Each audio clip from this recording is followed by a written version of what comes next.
My name's Bill DiLibero, and I'm the city manager for South Padre Island.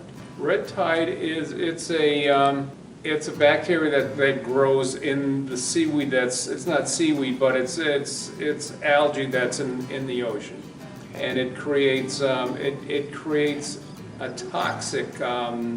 It has toxicity attached to it that is both in the algae and is when the waves break and the wind blows, it gets put into the air. So it creates this toxin that's in the air and in the algae as well. It's not predominantly here, and actually I believe the last time we've had a red tide incident on the island was 2011. It all depends on which way the wind blows. So it's picking up this toxin that's in the air and putting it over the island. The island into Port Isabel and actually all the way up to Laguna Vista. It's more weather conditions than anything else. So if we have a significant change in weather, it gets colder, the wind stops, the waves settle down, the wind changes direction, anything like that would makes it better or worse. It's toxic for ingestion, and that's why you see the dead fish that wash up on the beach. And if, for instance, if a pet were to drink the seawater, then it would make the animal sick as well.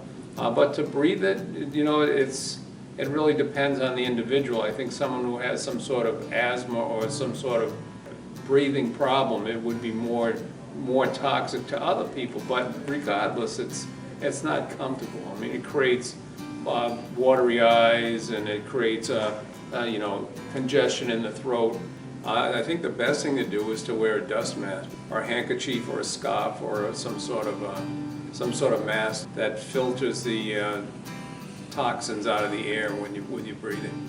I think some people read the paper and hear about red tide and say, I'm not going down to the island because there's red tide, and other people will come and say, well, there's something going on, I want to go to. But right now we don't close the beach, but we caution people to be out on the beach just because of the currents and the riptides and all that are much stronger than they normally are.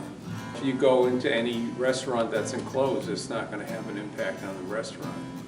It's more the open air places that really, I believe, feel the effects of it.